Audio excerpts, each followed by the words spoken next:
ክብርም ምስጋናም አምልኮም ስግደትም ዝማሬም የሚገባ አንተ የነገሥታት ሁሉ ንጉሥ ነህ። አንተ የጌቶችም ሁሉ ጌታ የአማልክትም ሁሉ አምላክ ነህ። እግዚአብሔር አምላካችን ሆይ እናመሰግንሃለን፣ እናከብረሃለን። የማይገባንን የክብር ልብስ ያለበስከን፣ በማይገባ ወንበር ላይ ያስቀመጥከን እግዚአብሔር አምላክ ሆይ ያልደከምንበትን ሕይወት ያወረስከን የዘላለም አምላክ በልጅህ በኢየሱስ ክርስቶስ በኩል መልካም ነገር በሕይወታችን ስላደረግከው እናመሰግናለን፣ እናከብረሃለን። ጌታ ሆይ ሃሌሉያ። ጌታ ሆይ እናከብረሃለን። በዘመናት፣ በዓመታት፣ በወራት፣ በሳምንታት መካከል በአስደናቂ ምሕረትህና ቸርነትህ እያንዳንዳችንን ተሸክመን እግዚአብሔር ሆይ በቀናቶች ላይ ቀናትን ጨምረህ እግዚአብሔር ሆይ እንደገናም ደግሞ ይህንን ቀን በሕይወታችን ላይ ስለጨመርክልንና የዛሬ ሰው ስላደረግከን እናመሰግናለን። የሆነው ነገር ሁሉ ከምሕረትህ፣ ከፍቅርህ፣ ከቸርነትህ የተነሳ ስለሆነ እግዚአብሔር አምላካችን ሆይ ወድቀን ላንተ ለአምላካችንና ለጌታችን ስግደታችንና ምስጋናችንን እናቀርብልሃለን። እግዚአብሔር ሆይ በዚህ ሰዓት አእላፋት መላእክቶች በሰማይ ዙፋን ያከብሩሃል። በዚህ ሰዓት በምድር ገጽ ሁሉ ላይ የሚገኙ ቅዱሳን በቤት ተከማችተው እግዚአብሔር ሆይ ይባርክሃል። እኛም ደግሞ እግዚአብሔር አምላክ በዚህ ድል ፋንታ ተካፋዮች ያደረግከን በዚህ ሰዓት በዚህ ስፍራ ተከማችተን እናመልክህ ዘንድ ጌታ እግዚአብሔር ሆይ ይህ ጊዜና ይህ ሰዓት ስለሰጠን እናመሰግናለን። በፍቅርህ ወደዚህ ስፍራ ስለሳብከን እናመሰግናለን። እግዚአብሔር ሆይ እንዳናመልክህ በፊታችን የሚቆመውን ጌታ ሆይ ጋሬጣዎችን ሁሉ አስወግደን የአስጨናቂውን ዘንግ ሰብረ እግዚአብሔር አምላክ ሆይ እግሮቻችንን በከፍታ ላይ አቁመ ጌታ ሆይ ወደዚህ ስፍራ ወደ ቤት እግሮቻችን ይፈጥኑ ዘንድ መንገዳችንን ወደዚህ ስላቀና ጌታ ሆይ እናመሰግናለን። ኦ ጌታ ሆይ እንደ ቃል በዚህ ሰዓት በመካከላችን ስላለ ስምህ ይባረክ። ጌታ መንፈስ ነው፣ የጌታ መንፈስ ባለበት በዚያ አርነት አለ ተብሎ ተጽፏል በቃል ጌታ ሆይ በእውነትም እግዚአብሔር ሆይ በዚህ ሰዓት ከመገኘት የተነሳ በመካከላችን አርነት ስላለ እናመሰግናለን። ሰላም ስላለን ጌታ ሆይ እረፍት ስላለን፣ ፈውስ ስላለን፣ ደስታ ስላለን፣ ዘይት በላያችን ላይ ስለፈሰሰ ጌታ እግዚአብሔር አምላክ ሆይ የደስታ መንፈስ በዚህ ጉባኤ ላይ ስለፈሰሰ ጉብኝትህ በመካከላችን ስለሆነ እግዚአብሔር ሆይ ክብር ሁሉ ለአንተ ይሁን። ኦ ጌታ ሆይ በዚህ ሰዓት ክብርን ከዳር እስከ ዳር ይህን ቤት ስለሞላ እናመሰግናለን። መገኘትህ በታላቅ ክብር በመካከላችን ስለሆነ እናመሰግናለን። የክብር ደመና በላያችን ላይ ስለሆነ እናመሰግናለን። የክብር ጸዳል በላያችን ላይ ስለበራ እናመሰግናለን። አስጨናቂን ስለሰባበርከው እናመሰግናለን። ቀንበርን የሚሰብር እስራትን የሚፈታ ያንተ መንፈስ በኃይል መካከላችን በዚህ ሰዓት ስላለ እግዚአብሔር ሆይ ክብር ሁሉ ለአንተ ይሁን። ምስጋናችንን ተቀበል ጌታ ሆይ፣ አምልኳችንን ተቀበል ጌታ ሆይ፣ እልልታችንን ተቀበል ጌታ ሆይ፣ ጭብጨባችንን ተቀበል ጌታ ሆይ፣ ስግደታችንን ተቀበል እግዚአብሔር አምላክ ሆይ፣ ምስጋናችንን ተቀበል እግዚአብሔር አምላካችን ሆይ፣ ውዳሴያችንን ተቀበል እግዚአብሔር አምላክ ሆይ። ኦ ክብር ምስጋና እናንተ ስለሚገባ ሃሌሉያ። በሰማያት ሰማያት ላለ የነገሥታት ንጉሥ ሁሉ ክብር ለአንተ ይሁን። በክብር የምትመጣ ተስፋችን አለኝታችን አንተ ነህ። ኦ ሃሌሉያ ጌታ ሆይ ከፍ ከፍ እናደርጋለን፣ ከፍ እናደርጋለን። እግዚአብሔር አምላክ ሆይ ስምህ ለዘላለም የተባረከ ይሁን። እግዚአብሔር ሆይ በዚህ ሰዓት ደግሞ ሊያገለግሉ ጌታ ሆይ በፊት የቆሙትን ባሪያዎችን በቅዱስ ቅባት ትቀባቸው ዘንድ እግዚአብሔር አምላክ ሆይ በነፍሳቸው ውስጥ እሳትን ታነድ ዘንድ ከአንተ ዘንድ የሆነው ነገር ያለመከልከል ያለመቆጠብ ጌታ ወደ እኛ ይመጣ ዘንድ በኢየሱስ ክርስቶስ ስም አገልጋዮችን ትቀባ ዘንድ እንጸልያለን። እግዚአብሔር አምላካችን ሆይ በፊት ያለውን ሕዝብ ደግሞ ጌታ ሆይ ለጥያቄው ሁሉ መልስ ያለ ጌታ አንተ ነህ ጌታ ሆይ፣ ለችግሮች ሁሉ መፍትሄ ያለ አንተ ነህ ጌታ ሆይ። አንተ ስትዳስስ የሰው ሁኔታ ይለወጣል። እግዚአብሔር አምላክ ሆይ አንተ ስትነካ እግዚአብሔር ሆይ እንደ ቀድሞ መሆን አንችልም። እግዚአብሔር ሆይ በኢየሱስ ክርስቶስም እያንዳንዳችን ትነካን ዘንድ ጸልያለን። ሁኔታዎቻችን በኢየሱስ ክርስቶስም የተለወጡ ይሁኑ። ባዶ ስፍራችን እግዚአብሔር ሆይ የሞላ ይሁን ጌታ ሆይ። ድካማችን ወደ ብርታት ይለወጥ ጌታ ሆይ። ሐዘናችን ወደ ደስታ ይለወጥ እግዚአብሔር ሆይ። ፈተናዎቻችንና ውጊያዎቻችን ሁሉ በኢየሱስ ክርስቶስም የተረገጡ ይሁኑ። እግዚአብሔር አምላክ ሆይ የሚዋጋንና የሚገዳደር የጨለማ ኃይል በኢየሱስ ክርስቶስ ስም የተመታ ይሁን ጌታ ሆይ። በልዩ አይነት ፍላጎት ዛሬ ወደዚህ የመጣች ነፍስ ብትኖር እግዚአብሔር ሆይ ካንተ ዘንድ የሆነው ነገር ፈውስ ፈልጋ የመጣች ነፍስ ብትኖር እግዚአብሔር ሆይ ሰላምን ፈልጋ የመጣች በመካከላችሁ ብትኖር ጌታ እግዚአብሔር ሆይ በኢየሱስ ክርስቶስም በጸሎቴ ቤት ውስጥ ደስ አሰኛችኋለሁ ብለህ እንደተናገርክ የደስታ መንፈስ፣ የፈውስ መንፈስ፣ የእረፍት መንፈስ በኢየሱስ ክርስቶስም ወደዛች ነፍስ እንዲቀርብ ጸልያለሁ። እግዚአብሔር አምላክ ሆይ ጊዜና ሰዓት ለአንተ አሳልፈን እንሰጣለን። ዛሬ በዚህ ስፍራ ለሚደረገው አገልግሎት ሁሉ ክብር ለአንተ ይሁን፣ ምስጋና ለስምህ ይሁን፣ በረከት ደግሞ ለሕዝብህ ይሁን። በጌታችንና መድኃኒታችን በኢየሱስ ክርስቶስ ስም አሜን፣ አሜን።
እንግዲህ የተለያዩ ነገር እናገራለሁ።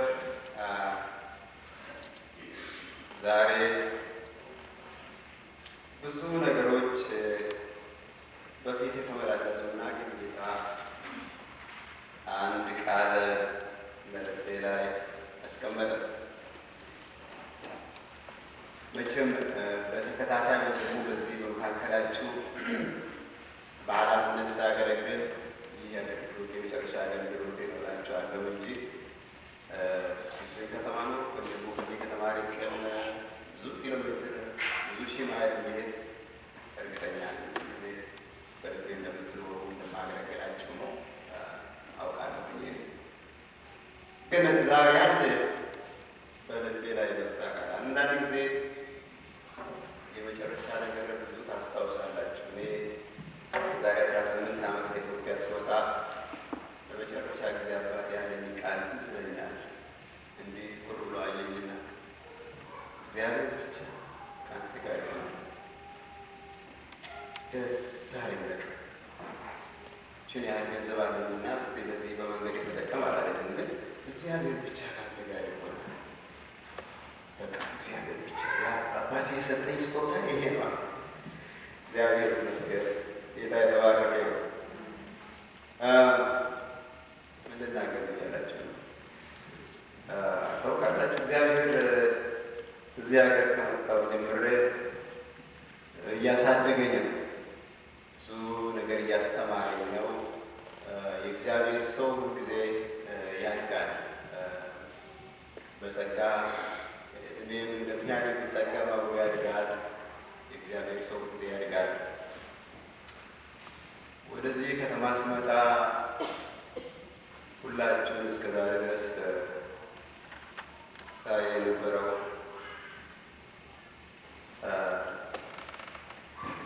በሁለት አይኔ ብቻ ነበር። ከዛሬ ጀምሬ የማያችሁ ግን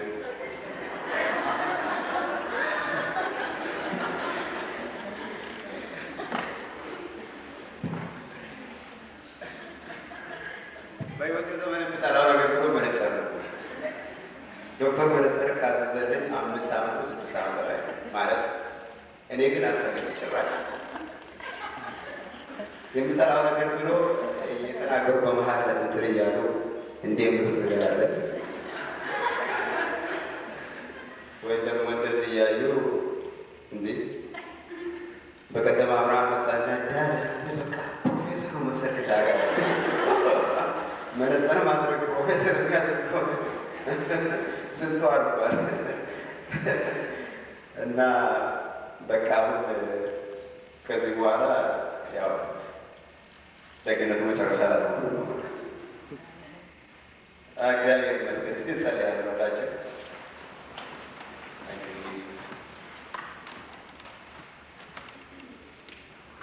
ሃሌሉያ። ጌታ ሆይ እናመሰግናለን፣ እናከብረሃለን። ዛሬ ደግሞ በዚህ ስፍራ እንደገና ስላከማችን የሕይወት ምንጭ ነህ፣ የሰላም ምንጭ ነህ፣ የእረፍት ምንጭ ነህ። እግዚአብሔር ሆይ ከምንጭ ልታጠጣን ልትመግበን እግዚአብሔር አምላክ ሆይ ሁልጊዜ ወደ አንተ ስለምትሰበስበን እናመሰግናለን። ልጆችሽ ከእግዚአብሔር የተማሩ ይሆናሉ፣ የልጆችሽም ሰላም ብዙ ይሆናል ተብሎ ተጽፏል። እግዚአብሔር ሆይ አንተ አስተማሪያችንና መሪያችን መጋቢያችን ስለሆንክ እናመሰግናለን። ጌታ ሆይ በዚህ ሰዓት የቃል ደጅ ክፈትልን፣ አስተምረን። ኢየሱስ ክርስቶስ ስም አሜን። ብዙ ስለምትቀመጡ ለመንተን አብረን ቆመን አናንም እግዚአብሔር ቃል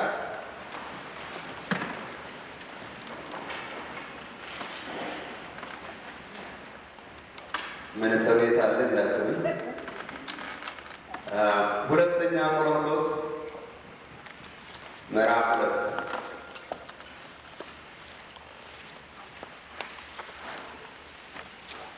ከቁጥር 14 ጀምሮ ያለውን በጌታ በኢየሱስ ክርስቶስ አነባለሁ። ነገር ግን በክርስቶስ ሁልጊዜ ድል በመንሳቱ ለሚያዞረን በእኛም በየስፍራው ሁሉ የእውቀቱን ሽታ ለሚገልጥ ለአምላክ ምስጋና ይሁን።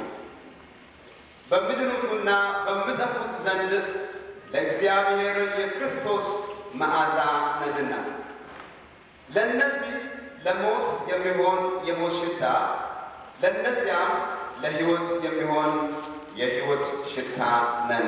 ጌታ የተመሰገነ ይሁን። ቁጭ በሉ።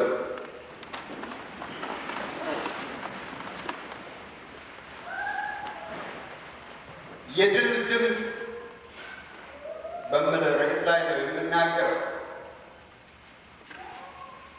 ድል ከጌታ ዘንድ የሆነ ድል፣ ሐዋርያ ጳውሎስ ስለተናገረው ድል ስለዛ እናገር። ጌታ የተመሰገነ ይሁን። አሜን። ኢየሱስ ጌታ ነው። ኢየሱስ የድል ጌታ ነው። ኢየሱስ ጌታ ነው። ሃሌሉያ። ጌታ የተመሰገነ ይሁን። ድል የሚለው ቃል ለብዙዎቻችን ግልጽ ነው ምን እንደሆነ። ከድል በፊት የሚቀድም ነገር ደግሞ ምን እንደሆነ እናውቃለን። ሁልጊዜ ስለ ድል ስናወራ ስለ ትግል ደግሞ እናውቃለን። ምክንያቱም ሁልጊዜ ከድል የሚቀድም ትግል ነው። ድል የሚገኘው ከትግል በኋላ ነው። ይህንን በሀገራችንም ደግሞ ለዘመናት በየአደባባዩ ሲነገር የሰነበተ ቃል ነው። መጽሐፍ ቅዱስ የሚነግረን ድል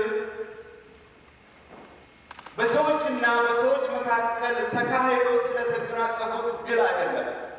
መጽሐፍ ቅዱስ የሚናገር በአንድ ግለሰብና በአንድ ግለሰብ መካከል የነበረ ጥላቻ አንዱ አንዱን ማሸነፉን እንደዛ አይነት ድል አይደለም። ወይ ደግሞ አንድ ሀገርና አንድ ሀገር ተጣጥቶ በመጨረሻ አንደኛው ድል አደረገ፣ የዛ አይነት ድልም አይደለም ወገኖች። መጽሐፍ ቅዱስ የሚናገረው ድል ግን በጨለማ ገዢ በዲያብሎስና በእግዚአብሔር መንግሥት መካከል በሚከናወኑ ጦርነት መካከል ጦርነት እንደሚኖር ከጦርነት በኋላ ግን ድል እንደሚሆን ይናገራል። ድሉም ደግሞ የአምላካችን የእግዚአብሔር ነው። ድሉ የአምላካችን የእግዚአብሔር ነው። ሃሌሉያ። ዛሬ ከኔ ጋር እንድትሆኑ እፈልጋለሁ። ከኔ ጋር እንድትካፈሉ፣ ከኔ ጋር እንድትናገሩ እፈልጋለሁ። ምክንያቱም የምናገረው ስለ ድል ነው። ድል ስለሚያደርግ አምላክ ነው። ጌታ የተመሰገነ ይሁን። ስለዚህ ስለማወቅ ነገር አውቃለሁ ወገኖች። ባለፏቸው ዓመታቶች መካከል እግዚአብሔር አምላክ የሰራቸው ስራዎች በዓይኔ አይቻለሁ። እግዚአብሔር የድል ባለቤት እንደሆነ አይቻለሁ። በታሪክ ብቻ እንደማውቀው መጽሐፍ ቅዱስ ስለምናገረው ብቻ እንደማውቀው፣ ነገር ግን እግዚአብሔር በሕይወቴ በአገልግሎትም ነገር ያደረገው ነገር ስላየሁኝ ስለዚህ ነገር መናገር ደስ ይለኛል። እግዚአብሔር የተመሰገነ። ምናልባት ዛሬ በዚህ ጉባኤ መካከል የመሸነፍ ነገር የሚሰማችሁ ወገኖች ካላችሁ ወይም ደግሞ ጠላት ድምፁን እያሰማችሁ እያስፈራራችሁ አንተ አትዘልቅም፣ አንተ አታሸንፍም፣ አንቺ አትዘልቅም፣ አንቺ አታሸንፍም፣ ይህንን መንፈሳዊ ነገር እኮ ዝም ብለሽ ነው የጀመርሽው፣ አገልግሎቱን ዝም ብለሽ ነው የጀመርሽው፣ ዝም ብለህ ነው የጀመርከው፣ አንተ የማትችል ሰው ነው የምል ድምፅ የሚያሰማችሁ ድምፅ ካለ እንዲህ አይነት ድምፅ እንዳለ ጊዜ የታወቀ ነው። አንድ ነገር ንገሩት። እኔ አይደለሁም፣ ነገር ግን የሚከተለውና የሚረዳኝ የሚመራኝ ጌታ እርሱ የድል ባለቤት ስለሆነ ድሉም የእሱ ነው፣ አሸናፊነቱም ክብሩም ስልጣኑም የእሱ ነው ብሎ ጌታ የተመሰገነ ይሁን። ይህን ብላችሁ ንገሩት ወገኖች። ይጠጣል የእግዚአብሔር ልጆች በዚህ ዓለም በሚኖሩበት ጊዜ ሁልጊዜ ከውጊያ የተለየ ሕይወት መኖር አንችልም። ማለትም የምንኖርበት ዓለም ወገኖች ይህ ክርስትና ሕይወታችን የምንለማመድበት ይህ ምድራችን ቀን በቀን በጨለማው ገዢ በዲያብሎስ አመካይነት ጦርነትን በእኛ ላይ ያውጃል። ስለዚህ ጦርነት እንዳለበት እናውቅ። ከመጀመሪያ ጀምሮ ለእግዚአብሔር የተለዩ ሰዎች ይህም በምንበት ጊዜ እግዚአብሔርም በመንፈስና በእውነት የሚያመልኩ የጌታ ልጆች ወይም ደግሞ ዓለምን እየካዱ ጌታን የመረጡ በኃጢአት የሚገኘውን ደስታ የናቁ ነገር ግን የእግዚአብሔርን ነገር ያስቀደሙ እግዚአብሔርን የሚያመልኩ ለእግዚአብሔር የተለዩ ቅዱሳን ተብሎ የሚጠሩ ከብሉይ ኪዳን ጀምሮ እስከዚህ አዲስ ኪዳን መጨረሻ ዘመን ድረስ ሁልጊዜ በውጊያ ውስጥ እንዳለፉ ነው ታሪክ የምነግረን፣ መጽሐፍ ቅዱስም የሚያስተምረን። በውጊያ ውስጥ ማለፋቸው ብቻ ለመጽሐፍ ቅዱስ የምነግረን ደግሞ ድል እንደነሱ ይነግረናል። ጌታ ይመስገን። ድል እንደነሱ አንዳንድ ጊዜ የእግዚአብሔር ሰው መሆን ማለት ከጦርነት ወይም ደግሞ ከውጊያው ደግሞ ከፈተና ተለይቶ መኖር ይመስለናል። ልዩነቱ እንደዛ ነው። የእግዚአብሔር ሰው መሆን ማለት ከውጊያ ከጦርነት ከችግር ነፃ ሆኖ መኖር ሳይሆን ነገር ግን በምንደርስብን ነገር ውስጥ ግን ደርሶ የምታደገን አሸናፊ የሆነ ጌታ በጎናችን መቆሙ ነው ልዩነቱ። ጌታ የተመሰገነ ይሁን። አያችሁ፣ ሰው በዓለም በሚኖርበት በተለያየ ሁኔታ ውስጥ ያልፋል። ጌታም ባይኖር አንዳንድ ጊዜ በዓለም አብዛን ላይ የሚደርስ ችግር በእኛ ላይ ሊደርስ ይችላል። ማንኛችንም በዓለም የሚገኝ ጌታን የማወቅ ሰው እግዚአብሔርን የማያመልኩ ሰዎች ሐዘን ቢደርስባቸው ለቅሶ ቢደርስባቸው ተቀምጦ እንደሚያለቅሱ ሁሉ እኛ ክርስቲያኖቹ ደግሞ እንዲህ አይነቱ ነገር ሊደርስብን ይችላል። ነገር ግን ልዩ የሚያደርገን ነገር ግን ልንገራችሁ፣ ልዩ የሚያደርገን ግን በምንደርስበት ሁኔታ ውስጥ ግን ከእኛ ጋር ሆኖ ችግራችንን የሚካፈል ሐዘናችንን ወደ ደስታ የሚለውጥ ሁልጊዜ በእኛ ላይ ተቀምጦ የሚያስጨንቀን ነገር ከላያችን ላይ አንስቶ እንድንረሳውና እግዚአብሔርን እንድናስበው የሚያደርገን ጸጋ ከእግዚአብሔር ስለሚመጣልን ልዩነታችን እዚህ ላይ ነው። መጽሐፍ ቅዱስ ውስጥ አንድ እግዚአብሔር ሰው አንድ ጊዜ ከባድ ፈተና ደረሰበት። እንደ ትናንትና እሳትን ከሰማይ ያወረደ እግዚአብሔር ሰው ነበረ። በዘመኑ የተመሰከረለት እግዚአብሔር የሰማው ታላቅ ነቢይ፣ ታምራትና ድንቅን እግዚአብሔር በእጁ እያደረገ የአካባቢውን ሰዎች ያንቀጠቀጠ የእግዚአብሔር ሰው ኤልያስ ነበረ። ነገር ግን የሚገርማችሁ ነገር እንደ ትናንትና ድንቅ ነገር ያደረገ ሰው እንደ ዛሬ ዕለት ግን በአንዲት ሴት ዛቻ ኤልዛቤል ተብላ በምትጠራ በአክዓብ ንጉሥ ሚስት ዛቻ ፍርሃት ወደ ውስጡ ገባ። አስፈራራችሁ፣ እገድልሃለሁ፣ በሕይወት አትኖርም፣ ነቢያትን ጨርሰሃል ባለችው ጊዜ ይህን ድምፅ ሰምቶ መሮጥ ጀመረ አለ እግዚአብሔር ቃል። ቀኑን ሙሉ ሮጠና በመሸ ጊዜ ደከመ፣ ተስፋ ቆረጠ። ከዛ በኋላ በአንድ ዛፍ ስር ወደቀ አለ እግዚአብሔር ቃል። እግዚአብሔርን ሞት ለመነው አለ። እግዚአብሔር ሆይ እኔ ከአባቶቼ አልበልጥምና እባክህ ውሰደኝ፣ ዛሬ ግደለኝ አለ። እግዚአብሔር ግን ወገኖቼ ሰው አልወሰደውም፣ አልገደለው። ምክንያቱም ገና በእርሱ የሚሰራ ስራ ስላለው፣ በሕይወቱ ዓላማ ስላለው። እግዚአብሔር ግን ከመግደል እሱን ከመውሰድ ይልቅ እግዚአብሔር ምን አደረገለት? መላእክቱን ወደ እርሱ ላከ። የእግዚአብሔር መልአክ የሚበላ ነገር እንጎቻ መጣለት ይላል። የሚበላውን ቅጣ ከየት እንዳመጣ እኛ አናውቅም። እግዚአብሔር አምላክ ግን ምንም ነገር ከሌለበት ነገር አንድ ነገር ማዘጋጀት ይችላል። አሜን። እግዚአብሔር በምድረ በዳ ማዕድ ማዘጋጀት ይችላል። ጌታ ይባረክ። እግዚአብሔር በምድረ በዳ ምንጭ ማፍለቅ ይችላል። ወገኖቼ እግዚአብሔር በምድረ በዳ ጠራራ ፀሐይ በሆነበት ቃጥሎ ባለበት ስፍራ ደመናን አድርጎ መጋረድ ይችላል። እግዚአብሔር ሲናገር ቃሉ ቀን በደመና አምድ ሌሊትም ደግሞ በእሳት ብርሃን አምድ መራቸው ብሎ ሲናገር ከየት እንዳመጣ እንዴት እንዳመጣ እናውቅ። ነገር ግን እንደሚያመጣ እንደሚያደርግ ግን ይሄንን እናውቃለን። እግዚአብሔር ግን ይህን ሰው ብላለው፣ ተነስተህ ብላ፣ የምትሄድበት መንገድ ሩቅ ነው ብላለው። እግዚአብሔር ሰው ከዛ ተነሳ፣ በላ፣ ጠጣ። በዛ በበላው ምግብና በጠጣው ነገር እስከ እግዚአብሔር ተራራ ድረስ ሄደ ይላል። እግዚአብሔር ይመስገን። እስከ እግዚአብሔር ተራራ ድረስ ሄደ። እግዚአብሔር እርሱ ወደምናገርበት፣ እግዚአብሔር ራእይ ወደሚሰጥበት፣ እግዚአብሔር መገለጥ ወደሚሰጥበት፣ እግዚአብሔር የወደፊት አገልግሎት ምን እንደሚመስል ከእርሱ ጋር የምነጋገርበት ቦታ ወሰደውላል። በዛ ስፍራ በደረሰ ጊዜ የተለያዩ ድምፆችን ሰማ። የተለያዩ ሁኔታዎች አለፉ። በመጨረሻ ግን ጸጥ ባለ ጊዜ ግን የእግዚአብሔር ድምፅ መጣና ላከውላል። ኤልያስ ከዛ በኋላ ኤልሳዕን ቀባ፣ ሌላ ንጉሥን ቀባ፣ ሌላውን ቀባ፣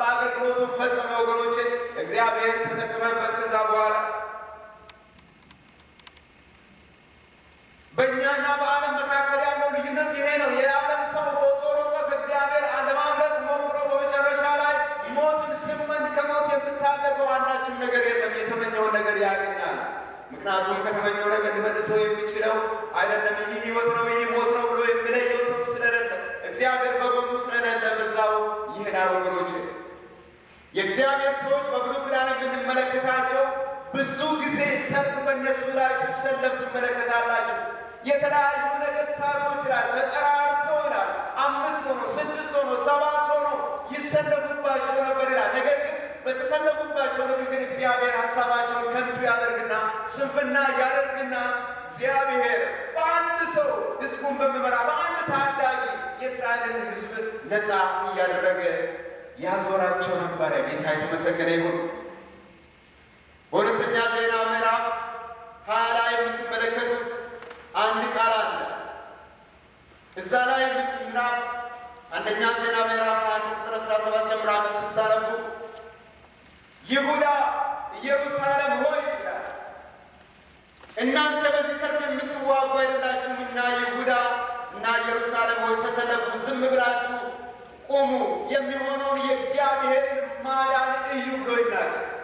በዛ ስፍራ ላይ ቁጥር ስፍር የሌላቸው ነገሥታቶች ተጠራርተው የእስራኤልን ሕዝብ ሊወጉ ሊያጠፉ መታሰቢያቸውን ሊደመስሱ ከምድር ገጽ የተሰለፉባቸው ሰራዊቶች ነበሩ።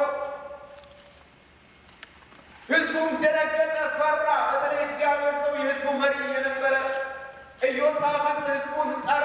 ሕዝቡ ተከማቸ፣ እግዚአብሔር ፊት ፍለጋ መጡ ይላል። ጾሙ፣ ጸለዩ፣ ቀኑን ሙሉ እግዚአብሔር ፊት ዋሉ። ጸሎታቸው ውስጥ እግዚአብሔር ሆይ ይህ ታላቅ ሰራዊት መጥቶብናል፣ ስለዚህ ምንም ማድረግ አንችልም፣ የምናደርገውን ነገር አናውቅም፣ ስንመለከተው ከቤታቸው ማምለጥ አንችልም፣ ጨልሞብናል፣ ኃይል የለንም፣ አንድ ነገር ግን እናደርጋለን እግዚአብሔር ሆይ አሉት። የምናደርገው ዓይኖቻችንን ግን ወደ አንተ ናቸው። እግዚአብሔር ይመስገን፣ ዓይኖቻችን ወደ አንተ ናቸው። ወገኖቼ ነገሮች ሁሉ ሲጨላልሙባችሁ፣ ሁኔታ ሲገፋ፣ የጠበቃችሁት ነገር እንዳልጠበቃችሁ ሆኖ ብታገኙ፣ የተለያየ ነገር ነፍሳችሁን የሚያስጨንቅ አእምሯችሁን የሚያስጨንቅ ግራ ሲገባችሁ ማድረግ የምትሉት አንድ ነገር አለ። ያም ደግሞ ዓይናችንን ወደ እግዚአብሔር ማንሳት ነው። ሃሌሉያ!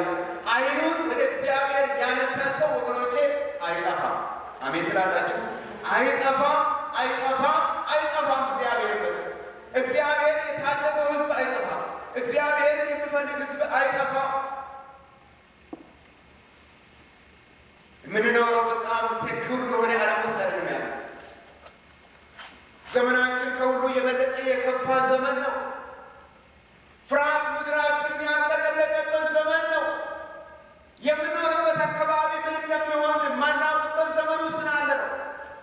ነገር ግን ወገኖች እግዚአብሔር ግን ሕዝቡን ከሚነድ እሳት ውስጥ ማውጣት ይችላል። አሜን። ሞት ባለበት ስፍራ እግዚአብሔር ለሕዝቡ ሕይወትን መስጠት ይችላል። ጦርነት ባለበት ስፍራ እግዚአብሔር ለሕዝቡ ሰላምን መስጠት ይችላል። ምክንያቱም የእግዚአብሔር ሕዝብ ዓይን ዘወትር በእግዚአብሔር ላይ ተተከለ። በዚህ ታሪክ ውስጥ ስትመለከቱ እግዚአብሔር ድምፅ አሰማቸው። ይሁዳ ኢየሩሳሌም ሆይ አትጨነቁ፣ አትፍሩ። ይህ ጦርነት የኔ ነው፣ የእናንተ አይደለም። እናንተ ዝም ብላችሁ ቁሙ። እግዚአብሔር ለእናንተ የሚያደርግላችሁ ነገር ዝም ብላችሁ ቁሙና እዩ። ዝም ብላችሁ ቁሙና እዩ። ወገኖቼ እግዚአብሔር ሰው ቆሞ እግዚአብሔር የሚያደርገውን ነገር ይመለከታል፣ ምስክር ይሆናል። እግዚአብሔር እንዳደረገው ነገር ጳውሎስ በዚህ በሁለተኛ ቆሮንቶስ ምዕራፍ 14 ላይ አንድ ነገር ይናገራል። ስለ ድል ይናገራል። ነገር ግን በክርስቶስ ሁል ጊዜ ድል በመንሳቱ ለሚያዞረን፣ በክርስቶስ ሁል ጊዜ ድል በመንሳቱ ለሚያዞረን፣ ለእኛም በየስፍራ ሁሉ የእውቀቱን ሽታ ለሚገልጥ ለአምላክ ምስጋና ይሁን። ድል በመንሳቱ የሚያዞረን፣ በየስፍራ ደግሞ የሕይወት ሽታ ለሚያደርገን፣ ለእግዚአብሔር ለአምላክ ምስጋና ይሁን።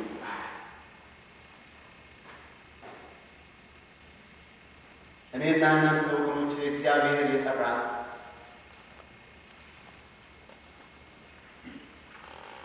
ከድል ወደ ድል በጌታ በኢየሱስ ክርስቶስ እንድንራመድ፣ ከድል ወደ ድል፣ ከክብር ወደ ክብር፣ ከእግዚአብሔር አንድ መረዳት ወደ ሌላ መረዳት እንድንሸጋገር እግዚአብሔር ለዚህ ነገር ጠርቶናል። ጌታ የተመሰገነ ይሁን።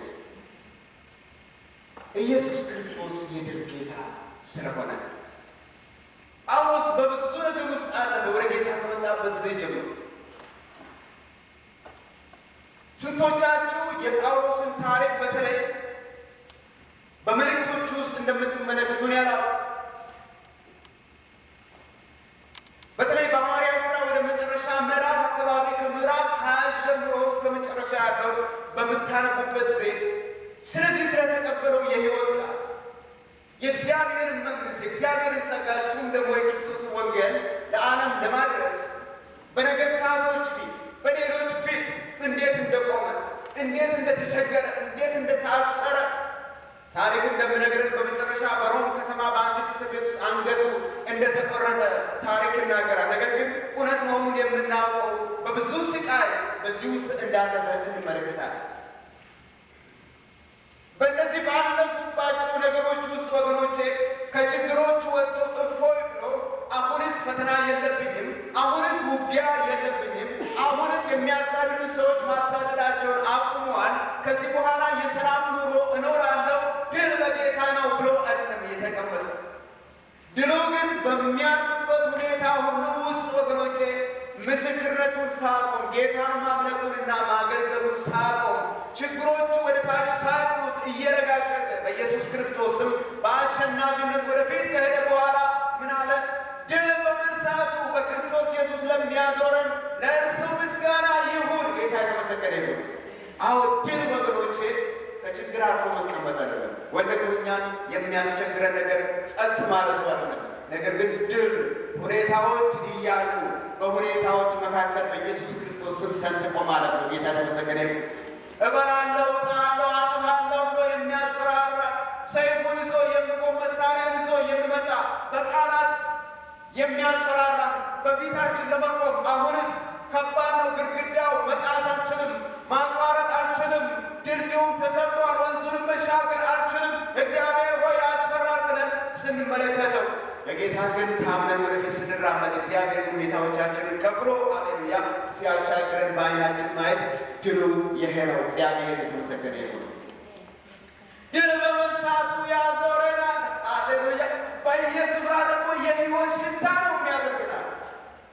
በየስፍራ በየቦታ በሄድንበት ሀገር በሄድንበት ከተማ በምንቀመጥበት አካባቢ ሁሉ የሕይወት ሽታ እያደረገ ነው የሚያዞረናል። ተቃዋሚዎች ብዙ ናቸው። ጦሩ ብዙ ነው። የሚያስፈራራ ነገር ብዙ ነው። ነገር ግን ድል በመንሳት ግን ያዞረናል። ለምን? ኢየሱስ ክርስቶስ የድል ጌታ ስለሆነ። ኢየሱስ ክርስቶስ የድል ጌታ ስለሆነ የሰው ልጅ የሚያስፈራራ ትልቁ የሰው ልጅ ጠላት ሞት ነው። ማንኛችንም ከምንም ነገር በላይ የምንፈራ ነገር ሞት ነው። ነገር ግን ኢየሱስ ክርስቶስ ግን ሞትን ድል ነስተዋል። ጌታ የተመሰገነ ይሁን። ኢየሱስ ክርስቶስ ሞትን ድል አድርጓልና፣ ስለዚህ ይህ ሞት መንፈሳዊ ሞትና መንፈሳዊ ትንሣኤ አይደለም። ኢየሱስ ክርስቶስ ሊተራሊ አካላዊ ሞትን ነበር የሞተው።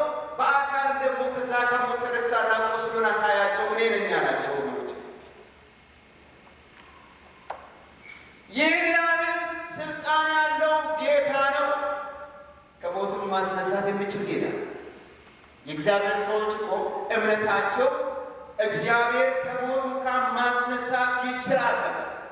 የመጀመሪያው አባታችን አብርሃም የእምነት አባት ተብሎ የሚጠራው ልጁ ይስሐቅን እግዚአብሔር ጠየቀው። ሰዋልኝ ባለው ጊዜ እግዚአብሔር ታዝዘና ልጁ እንዲሰዋ ወደ ሞሪያ ተራራ ሄዶ ይናገራል። ቃሉ ምንድን ነው የምለው? ዕብራውያን ላይ ሲናገር አብርሃም እግዚአብሔርን አመነ ይላል። እግዚአብሔር እጅ መስዋዕት አድርጌ ልጄን ባርከው እንዳለ እግዚአብሔር ብሰዋው ያ የሞተውን ልጄን እግዚአብሔር አስነስቶ ሊሰጠኝ ይችላል ብሎ እግዚአብሔርን ስላመነ በእምነት ልጁ ሊሰዋ ተነሳ ብሎ ይናገራል። ወገኖች ጌታን ስናምነው ሁኔታዎች ሲመቻቹ ሳይሆን የማይመቸውን ነገር እግዚአብሔር ማድረግ መለወጥ ይችላል። እምነት የሞተውን ነገር ማስነሳት። ይህ ከሞት የተነሳው ኢየሱስ ክርስቶስ የኔንና የእናንተን የሞተን ነገር ማስነሳት ይችላል። ሃሌሉያ! ማስነሳት ይችላል። ሞትን ድል ነሳው። ሐዋርያት ሥራ ምዕራፍ 2 ቁጥር 24 ላይ ጴጥሮስ ቆሞ በሰበከ ጊዜ በዛን ዕለት እናንተ የሕይወት ራስ የሆነውን ይህንን ኢየሱስን ሰቅላችሁት ገደላችሁት በክፉዎች፣ ነገር ግን እግዚአብሔር ግን ከሞት አስነሳው፣ ሞትም ደግሞ ሊይዘው አልቻለም። ሞትም ሊይዘው አልቻለም። ድል በጌታ በኢየሱስ ክርስቶስ በሞት ላይ ድል ነስቷል። እኔና የእናንተ ጌታ ሞቶ የቀረ ጌታ አለ። ብዙ የሃይማኖት መሪዎች ሞቶ ቀርተዋል። ወገኖች ማመር ሞቶ ቀርተዋል። ሌሎችም ልዩ ልዩ ሃይማኖትን በዚህ ዓለም ላይ የፈጠሩ ሰዎች ሞቶ ቀርተዋል። ኢየሱስ ክርስቶስ ግን ተነስቷል። ጌታ ይመስገን። ኢየሱስ ተነስቷል። ኢየሱስ ተነስቷል። ክብር ለጌታ ይሁን። ተነሳ። አሁን ደግሞ በአብ ቀኝ በሰማያት ቁጭ ብለዋል። ጌታ የተመሰገነ ይሁን። በክብር ደግሞ ተመልሶ ይመጣል። መጽሐፍ ቅዱስ እንደሚነግረን ኢየሱስ ክርስቶስ ኃጢአትን ድል ነስቷል። በቆላስይስ ምዕራፍ 2 ቁጥር 14 ላይ በትእዛዝ ሰዓት የጻፈውን በእኛ ላይ የነበረውን የዕዳን ጽሕፈት ምን አደረገ ነበር? ደመሰሰው ብሎ ይናገራል። ኃጢአትን ድል ስለነሳ ጌታ ኢየሱስ ክርስቶስ በምድር በነበረ ጊዜ አንድም ሰው መጥቶ ስለ ኃጢአት እሱን ሊከሰው የቻለ ነበር። እርሱም ጠይቋቸው ከመካከላችሁ ስለ ኃጢአት የሚከሰኝ ሰው አለን አላቸው። ኃጢአት የሌለበት የእግዚአብሔር ልጅ ከኃጢአት በስተቀር ግን በነገር ሁሉ እንደኛ ተፈትኖ አለፈ ይላል ዕብራውያን ምዕራፍ 2 ላይ። ከኃጢአት በስተቀር በነገር ሁሉ ተፈተነና አለፈ። ኃጢአት አልነበረበትም፣ ነገር ግን ኃጢአትን ድል አደረገ ይላል። ስለዚህም በእኛ ላይ የተጻፈው ሞት አለብህ፣ ፍርድ አለብህ ተብሎ በእኛ ላይ ጻፈው። ጳውሎስ ሊገልጽ የሚፈልገው በሮማውያን ሕግ መሰረት አንድ ሰው ወንጀለኛ በሚሆንበት ጊዜ እያለ ከተያዘ በኋላ ይፈረድበታል። ከተፈረደበት በኋላ እስር ቤት ይገባል። እስር ቤት ከገባ በኋላ ቢጫ ወረቀት ላይ በእያንዳንዱ እስረኛ በር ላይ ይለጥፋል። ይህ ሰው የታሰረው በዚህ ዕለት ነው፣ የሚፈታው ደግሞ በዚህ ዘመን ውስጥ ነው የሚል ሰው።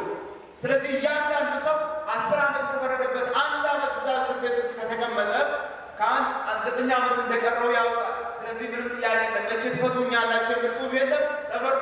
ተፈርዶበታል። ያ የተፈረደበትን ነገር መጨረስ አለበት። ጳውሎስ ልናገር የሚፈልገው ይሄ ነው። በኃጢአት ምክንያት ከእግዚአብሔር በመለየታችን ምክንያት የሞት ፍርድ ተፈርዶብናል። ስለዚህ እያንዳንዱ ሰው የፍርዱን ቀን የሚጠብቅ ዕለት ነው። ነገር ግን ይላል በእኛ ላይ የተጻፈውን በታርጋችንና በግንባራችን ላይ የተጻፈውን ሞት ፍርድ አለብህ የሚለው ኢየሱስ ክርስቶስ መጣና ይላል በእኛ ላይ የተጻፈውን የዕዳን ጽሕፈት ምን አደረገ? ደመሰሰው። ጌታ የተመሰገነ ይሁን። ሰረዘው፣ ካንስል አደረገው። ይህ ሞት ከዛሬ ጀምሮ ተነስቷል አለ። ምክንያቱም ኃጢአቱን ስለረገጠ፣ ኃጢአቱን ስላሸነፈ፣ በመስቀል ላይ ስለሞተ፣ በሞቱ ደሙን አፍስሶ የኔንና የእናንተን ኃጢአት ስላጠበ እግዚአብሔር የተመሰገነ ይሁን። ሞትን ድል ነስቷል። ኢየሱስ ክርስቶስ የድል ጌታ ነው። ሰይጣንን ድል ነስቷል። በዛው ክፍል ውስጥ ላይ ስትመለከቱ ቆላስይስ ምዕራፍ 2 ቁጥር 15 ላይ አለቅነትንና ስልጣናትን ድል ነሳ ይላል። እያዞርም ደግሞ አሳያቸው፣ ዴሞንስትሬት አደረገ ይላል። ጀግና የሆነ ለጦር የወጣ ያንን ጠላት ካሸነፈ በኋላ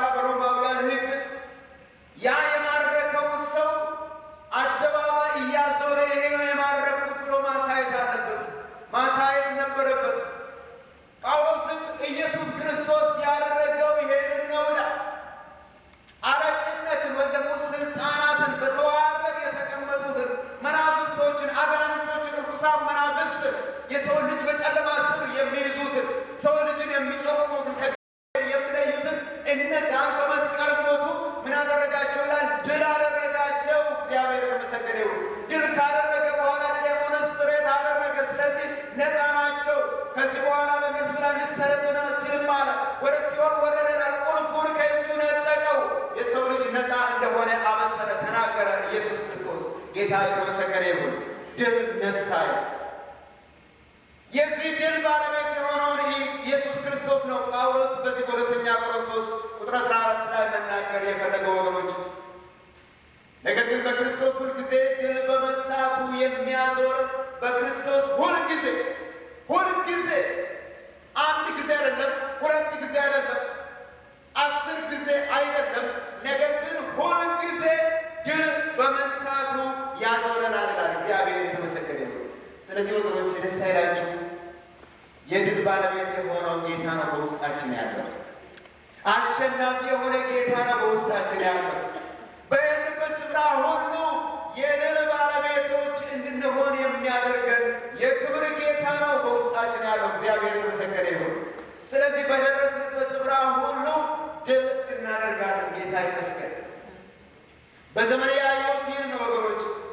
ጌታን ካገኘሁበት ጊዜ ጀምሮ በተለያየ ጊዜ የጠላት ሰልፍ በኔ ላይ እንደነበረ አውቃለሁ።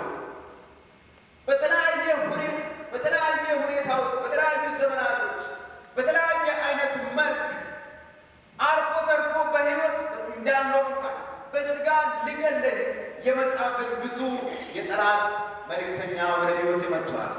ነገር ግን ድል በኢየሱስ ክርስቶስ ነው። ጌታ የተመሰገነ ይሁን። እግዚአብሔር ግን ብዙ ጊዜ ስታደገኝ አይቻለሁ። በመንፈሳዊ ዓለም ውስጥ ከእግዚአብሔር ድለኝ፣ ከጌታ ድለኝ፣ ነፍሰን ሊያስጨንቅ በውስጤ እንድመረር እንኳን ሳገልግሎት እግዚአብሔር እንኳን ማምለክ እንዳልችል የተዋጉኝ ብዙ ሰራዊቶች አልፈዋል ባለፉት ዘመናቶች መካከል። ነገር ግን እግዚአብሔር ግን ከምን ጊዜው የበለጠ ይህ የመከራዬ ጊዜ ነው፣ ይህ የፈተና ጊዜ ነው፣ ይህ ወሳኝ ጊዜ ነው እግዚአብሔር ሆይ በምልበት ጊዜ ከምን ጊዜም የበለጠ የእግዚአብሔርን ፕሬዘንስ፣ የእግዚአብሔርን መገኘት፣ የእግዚአብሔርን አሸናፊነት በሕይወቴ ያየሁበት ጊዜ ቢኖር ወገኖች የጠላት ሰልፍ በእኔ ላይ በበዛ ጊዜ ነው። እግዚአብሔር የተመሰገነ ይሁን። አዎ በየስፍራ ድል በመንሳት ያዞረናል። ድል በመንሳት ስለዚህ ወገኖቼ ምንም ነገር አትፍሩ፣ ምንም አይነት ሁኔታ አትፍሩ። ምንም የሚያስፈራራ ነገር ቢሆን ወገኖቼ አትፍሩ። እግዚአብሔር የተመሰገነ ይሁን። የእግዚአብሔር ሰዎች ጥንቶቹ አልፈሩ። አንድ ነገር ያውቃሉ፣ እግዚአብሔር ከሁኔታ በላይ እንደሆነ። አንድ ነገር ያውቃሉ፣ ሞት ዓይኑን አፍጥጦ ቢመጣባቸው እግዚአብሔር ግን ከዛ በላይ እንደሚያሻግራቸው ያውቃሉ። እዚህ ውስጥ የተጻፉ ሰዎች ታሪካቸው ብቻ ተጽፎ ነበር፣ ወይም ደግሞ እንዲሁ በመጽሐፍ የሚቀመጥ ነበር። ለእኔና ለእናንተ ትምህርት የሆነን ዘንድ የተጻፈ ነው ይላል እግዚአብሔር። እነ ሲድራቅ ሚሳቅ አብደናጎ ስለ እምነታቸው በዛ እሳት ውስጥ ተጣሉ ብሎ እግዚአብሔር ቃል ይላል። በዛ አካባቢ የነበሩ ሰዎች ሁሉ ተንበርክከው ለወርቁ ምስል ሲሰግዱ ይላል ዳንኤል ትንቢተ ዳንኤል ምዕራፍ 3 ላይ ስታነቡ ሰው ሁሉ ተንበርክከው ሲሰግዱ 3 ወጣቶች ብቻ ቆሙ ይላል፣ አልሰገዱም። መልእክተኞች ወደ ንጉሠ ናቡከደነፆር እየሮጡ ሄዱና ጌታ ሆይ ይህ ሁሉ አላፋት ሕዝብ ከየት መጡ ተሰብስቦ ሲያመልክ ሰዎች እምቢ ብለዋል። ንጉሡም ግራ ገባው። ምን አይነት ደፋሮች ናቸው? ወደ እኔ አምጡልኝ አለ። ወደ እርሱ ሄዱ። እናንተ ለመሆኑ እነማን ናችሁ አላቸው። ላቆሙት ለወርቁ ምስል የማትሰግዱ እነማን ናችሁ? እናንተ የማትሰግዱ ከሆነ በዚህ በእሳት ውስጥ እንደምትወድቁ አታውቁም አላቸው። አሁንም ወደዛ መግባታችሁ በፊት እድል ልስጣችሁ። ሄዳችሁ እንደገና መለከቱን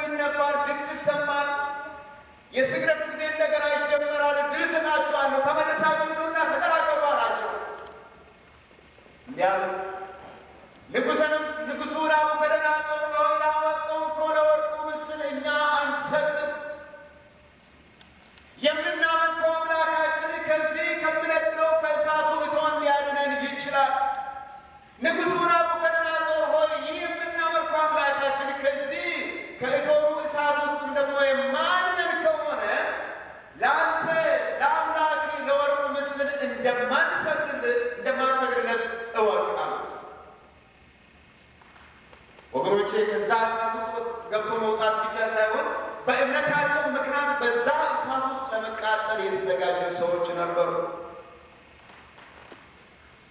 በዛን ጊዜ ብዙ ቁጣ ነደደ ይላል። እነዚህ በአስቸኳይ ወደዛ እሳት ውስጥ እንዲወረወሩ ተወሰዱ። ወደዛ ስፍራ ወሰዷቸው፣ ወረወሯቸው። በዚያን ጊዜ የእሳቱ ወላፋን ይላል እግዚአብሔር ቃል እነዛን የወረወሯቸውን ወታደሮች በላቸው፣ ሞቱ ይላል። እነዛ 3 ወጣቶችን ወደዛ እሳት ውስጥ በገቡ ጊዜ የሚያስደንቅ ነገር ተደረገ ይላል እግዚአብሔር ቃል እንደምናገር 3 ሆኖ ተወረወሩ።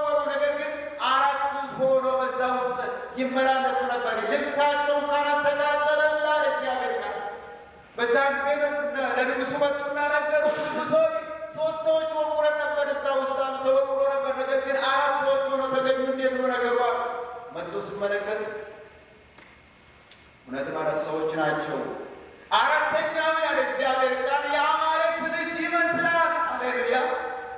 ኢየሱስ ክርስቶስ ከዘመናት በፊት የነበረ ከዘላለም ዙፋኑ የነበረ ጌታ በዛ በእሳቱ እቶን ውስጥ ወገኖቼ ስለ ስሙ እዛ ውስጥ ከገቡ ጋር ገባ። ሃሌሉያ! ከእነርሱ ጋር ገባ፣ ተመላለሰ። ልጆች ችግር አይደርስባችሁ፣ አይዟችሁ፣ እኔ ከእናንተ ጋር ነኝ። ዛሬ ክብሬን እገልጻለሁ። ከንጉሠ ነገሥት ከናቡከደነፆር አምላክና ከእኔ ማን እንደሚመለክ የዓለም ሕዝብ ሁሉ ዛሬ ያውቃል አለ ጌታ። የተመሰገነ ይሁን። ወገኖች ዛሬ የሚያስፈልገው ዛሬ ስለ ስሙ የቆረጡ ሰዎች፣ ዛሬ የሚያስፈልገው ስለ ስሙ ዋጋ የሚከፍሉ ሰዎች ናቸው። ዛሬ ለምድራችን የሚያስፈልጉ ሰዎች የራሳቸውን ነገር እየጣሉ ነገር ግን የእግዚአብሔርን ነገር እየለበሱ ለመሞትም ለመኖር እነሱ የቆረጡ ሰዎች ናቸው ወገኖች።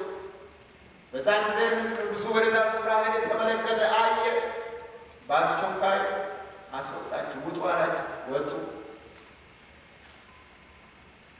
ሰውነታቸውን አሳልፈው እየሰጡ ላቆምኩት ለወርቁ ምስል ላልሰገዱ እነዚህን የታደገ አምላክ የተባረከ ይሁን አለ እግዚአብሔር ይመስገን።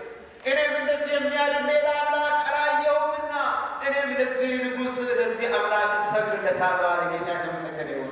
የወርቁ ምስል የት እንደገባን ያላውቅም። ከዛ በኋላ ተቀጥቅጦ አላውቅም፣ ተጥሎ ይሁን ወይም ደግሞ ጉትቻ አድርጎ ይሁን ተሽጦ ይሁን አላውቅም ወገኖቼ። ነገር ግን መታሰቢያው ጠፋ። እግዚአብሔር እንደ እግዚአብሔርነቱ ተመለከ። ጌታ ይመስገን።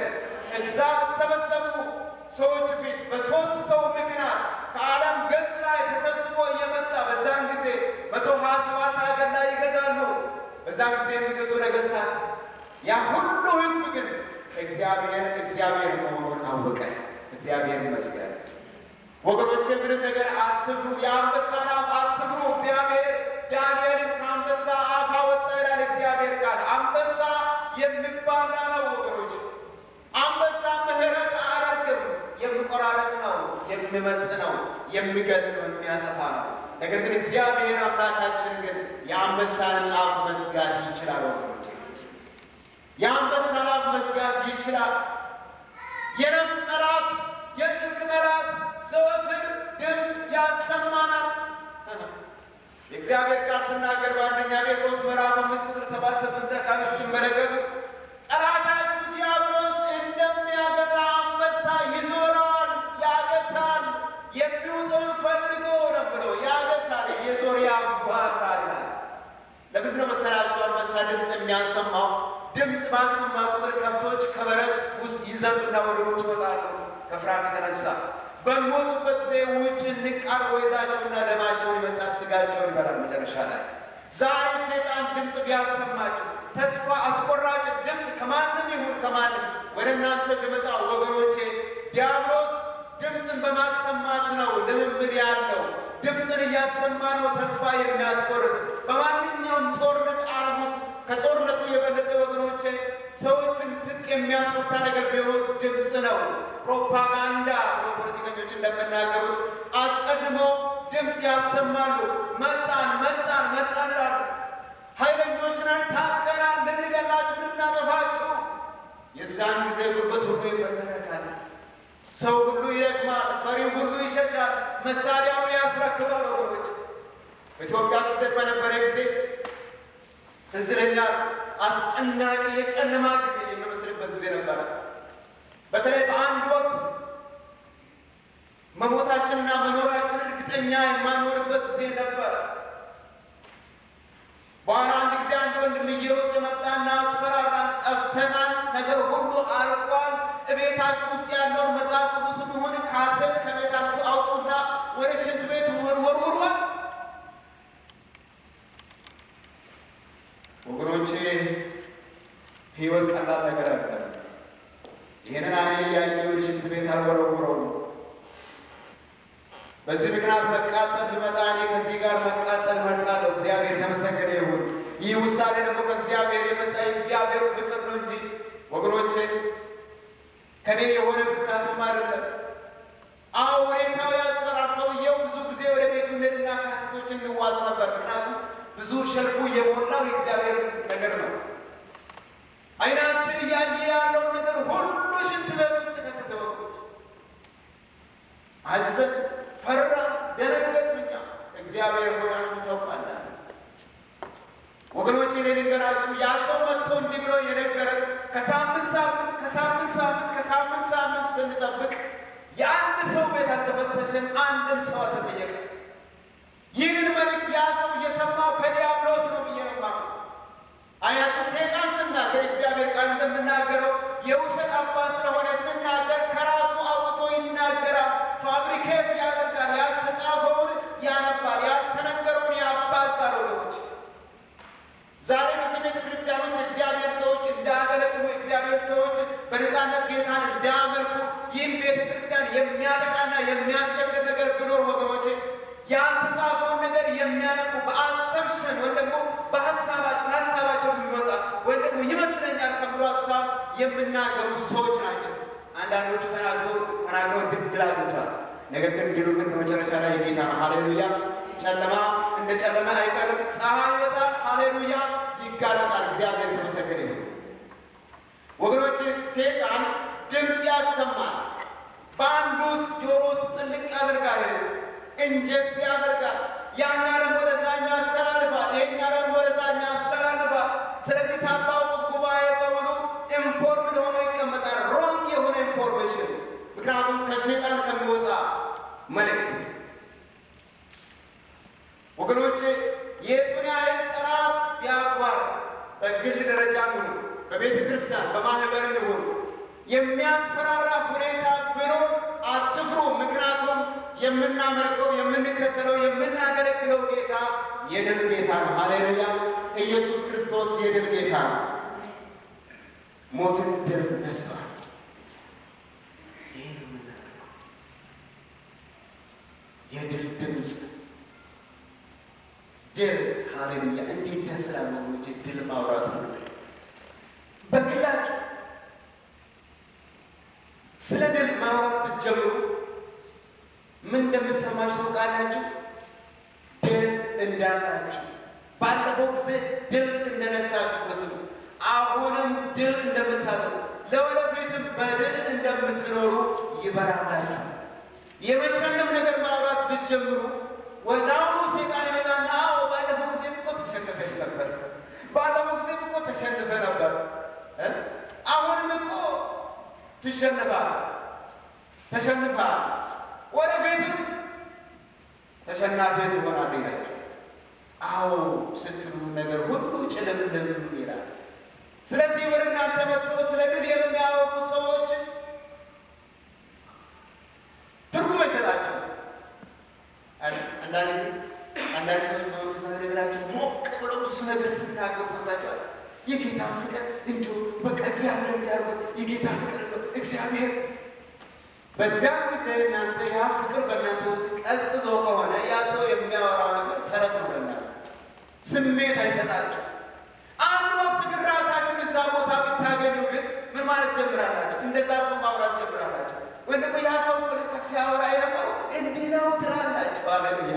ጌታ ይመስገን። አንዳንድ ጊዜ እየዘለሉ ለእግዚአብሔር ክብር እየሰጡ የሚዘምሩ ሰዎች ስትመለከቱ በዛ ሁኔታ ውስጥ ከሌላችሁ የሚዘለው ሰው ብቻ ነው የምታውቁማቸው። አንድ ወቅት ግን የእግዚአብሔር መንፈስ ነካ አድርጓችሁ ሃሌሉያ ከውስጥ ሞቅ አለ ስትሉ ለካ ገደል እንደዚህ ነበር ሲሰጥ የነበረው ደስ ብሎት ውስጡ ሃሌሉያ በእግዚአብሔር እሳት ብሎ በጌታ ፍቅር ተራሶ ሐሴት የሚለው አማርኛ ቃል ጆይ የሚለው የእንግሊዝኛ ቃል በውስጡ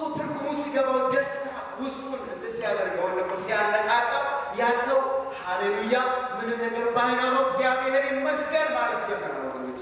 ያ ነው ደስታ ማለት። ደስታ ማለት ስላለን ስለምንበላው ስለምንጠጣው ስለምንኖርበት ቤት አይደለም። ደሳሳ ጎጆ ስር ተቀምጦ ወገኖች፣ ሳር ቤት ስር ተቀምጦ በደስታ መኖር አለ። ሃሌሉያ! እግዚአብሔርን እጅ ከፍ አድርጎ ማምለክ አለ። ወደ ምድረ በዳ ብትሄዱ ወገኖች፣ እዛ የሚበሉትን ነገር የሌላቸው ስደተኞች ወገኖቻችን ሄዳችሁ ብታዩና ብታገለግሏቸው አገልግሎታችሁን አስቀምጣችሁ በእነሱ ትገለገላላችሁ። ምክንያቱም በውስጣችሁ የእግዚአብሔር ነገር ወገኖች ይፈሳል እንዳለ ነገር። ስለዚህ ወገኖች አትፍሩ፣ ሁኔታን አትፍሩ። እግዚአብሔር የተመሰገነ ይሁን። አምላካችን ከሁኔታ በላይ አሜን። አምላካችን ከሁኔታ በላይ ነው። ኢየሱስ ከሁኔታ በላይ ነው። ባህር ላይ እየተራመደ መጣ ይላል። ጭንቀታቸውን አይቶ እኩለ ሌሊት ካለፈ በኋላ በአራተኛው ክፍል ላይ ደቀ መዛሙርቱ ወዲያና ወዲህ ሲያደርጋቸው ነፋስ፣ ኃይለኛ ነፋስ ከፊታቸው መጥቶ ይጋፋቸው ነበር ይላል። ከኋላ እንኳን ቢሆን ወደፊት እንዲራመዱ ያደርግ ነበር። ታንኳይቱ ተናወጡ ይችላል። በየትኛው ነፋስ ከፊት ለፊት ይገፋቸው ነበር፣ ወደ ኋላ እንዲመለሱ። ኢየሱስ ክርስቶስ ከሩቁ አየ። ልጆቹ ያሉበት ሁኔታ ተገነዘበ። ደቀ መዛሙርቱ ያሉበት ሁኔታ ተገነዘበ። ስለዚህ በባህሩ ላይ እየተራመደ ወደ እነርሱ መጣ ይላል እግዚአብሔር ቃል። ኢየሱስን ከሩቅ ሲመለከተው ምትሃት መጣ ይላል። ፈሩ። ጌታ ምን አላቸው? አይዟችሁ እኔ ነኝ፣ አትፍሩ አላቸው። ከሁኔታ በላይ የሚራመድ ጌታ። ባህር ላይ ሰው መራመድ አይችልም። ነገር ግን ኢየሱስ ክርስቶስ ተራመደ። ጴጥሮስ አየና ጌታ ሆይ አንተ ከሆንክስ ልምጣ አለ ወደ አንተ። ጌታ ምን አለውና ልክ ጌታን እያየ በውሃ ላይ እንደ ጌታ መራመድ ጀመረ። ጌታ ይመስገን። አሜን አሜን አሜን አሜን። ጌታን እያየ እኮ ጌታን እያየ በውሃ ላይ እንደ ጌታ መራመድ ጀመረ። አያችሁ፣ ጌታን ስታዩ እንደ ጌታ መራመድ ነው። ከጌታ የተነሳ ያንን ውሃ ላይ መርገጥ ትጀምራለህ። ጌታ በመጣ ጊዜ ያ አስጨናቂው ባህር፣ ያ ማዕበል ጌታ እየረጋገጠው ሲመጣ ጸጥ አለና ጀልባውን መሸከም ጀመረ። ቅድም እኮ አስቸግሮ ነው። ከጌታ አይኑን አነሳና እስቲል አለ፣ ወጀቡ አለ። አይኑን አንስቶ ግን ወጀቡ ላይ ባሉን ስጥል ወደ ታች ወደ ውስጥ መስጠም ጀመረ ይላል። ስለዚህ ጌታ ሆይ ጌታ ሆይ ጌታ ሆይ አድነኝ አድነኝ አድነኝ አድነኝ አለው። ጌታ ምን አለ? አንተ እምነት የሌለህ ሰው አለና እጁን ያዘና ብድግ አድርጎ አወጣው። እግዚአብሔር ይመስገን። ካወጣ በኋላ ስታመር እናገር ጀርባ መልሶ ተመሰለ። ቀድሞ ቁጣት ነበረበት። ችኩል ነው ቤተሰባቸው ይቸኩላል። ችኩል ሰው ጊዜ ጨርሻ ላይ ጨዋታ ውስጥ ነው የሚገባው። ምክንያቱም ያልታሰበው ነገር ነው ያለው። በባህር ላይ ተራምዶ ወደ እነርሱ መጣ። በሚያስጨንቅ በሁኔታ ላይ ኢየሱስ ክርስቶስ ቆመ። ወገኖች ይህንን የድል ሁኔታ እስካያችሁ ድረስ አትሸነፉ፣ አትሸነፉ፣ አትረቱ። እግዚአብሔር ይመስገን። ይልቁንም የድል ባለቤቶች ትሆኑና ሌሎች ሰዎች በእናንተ ሕይወት በምታየው ድል መደነቅ ይጀምራሉ። ከዓመታቶች በኋላ ወገኖችን እግዚአብሔር ቤት ውስጥ ሆናችሁ ስታገለግሉ ስታመልኩ ሌሎች ሰሙ አሁንም እዛ ነሽ ተብላችሁ አሁንም እዛ ነህ ይላሉ። በዚህ ሰው ውስጥ በዚህ ሴት ውስጥ አንድ ነገር መኖር አለበት የሚል ጥያቄ መጠየቅ ይጀምራል። በድል ሕይወት ስትኖሩ ሩቅ አገር ላሉት ሰዎች ትምህርት ትሆናላችሁ፣ መልእክት ትሆናላችሁ፣ መልእክት አላችሁ። ጥንት አብራችሁ ትምህርት ቤት ለነበራችሁ፣ ጥንት አብራችሁ አፈር ጭቃ እያቦካችሁ ስትጫወቱ ከነበሩ የጥንት ጓደኞቻችሁ ጋር ለእነዛ ከዘመናቶች በኋላ በድል ጌታ ውስጥ ስላላችሁ ጌታ በድል እየመራችሁ እንዳለ ሲያዩ የእናንተን ጌታ የእናንተን ድል ወገኖቼ ይናፍቃል። ወገኖቼ ወገኖች እግዚአብሔር በእውነት በጸጋው በቤቱ መሰንበት ይስጣል። የዛን ጊዜ ከድል ወደ ድል እየተራመደ ይሄዳል። ቶሮንቶ ያለው አንድ በቅርብ ወደ ጌታ የመጣ ሰው ነበረ። የጌታን ነገር ያስተባርኩና ያለመኩት በአንድ የአምልኮ ስፍራ ላይ ቆመን ከሳምንት በፊት በአንድ ስፍራ ስንጫወት በጌታ ያለኝ ዕድሜ ነገርኩት። በዛን ጊዜ ወደ 21 ዓመት እንደዚህ አድርጌያለሁ እና ነገርኩት። ሁላችሁ መቼ ወደ ጌታ እንደመጣችሁ ብለን ስንጫወት ለራሴ ምስክርነት ሰጠሁ እና እንደምን ወደ ግቡ ተቀመጠና ከሳምንት በኋላ ቤተ ክርስቲያን አብረን ቆመን ስናገር ከኋላ ይቆማልና እኔ እግዚአብሔር መንፈስ በቃ ስዳስኝ በጣም ተባረኩኝና ሃሌሉያ ድምፅን አሰምቼ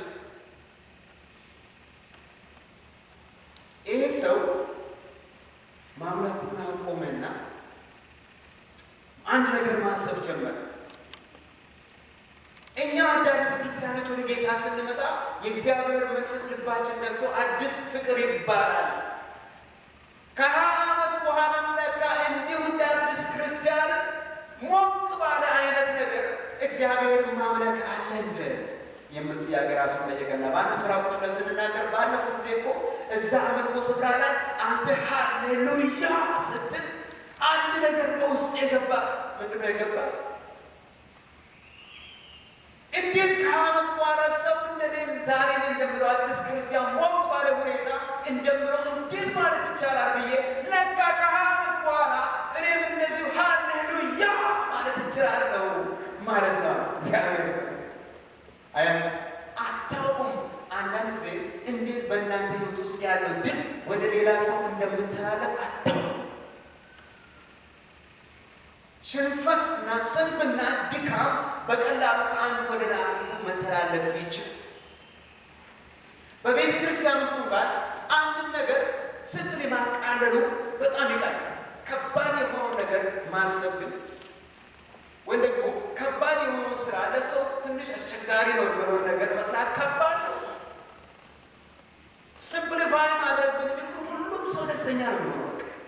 አሁን እሁድ ጠዋት 10 ሰዓት ከምንሰበሰብ ለምን 12 አንሰበሰብ? ሁሉም ሰው አሁን ጥሩ ሁሉ ለምን ነው እስከ 10 ሰዓት ይተኛል ያለው ሰው ወይ ደግሞ 2 ሰዓት 3 ሰዓት ከመሰብሰብ 1 ሰዓት ተኩል ብቻ ያለው ጊዜ በቃ እጥር ምጥን ያለች ነገር አድርገን ከዛ በኋላ በደስ እንጂ ጥሩ ነው።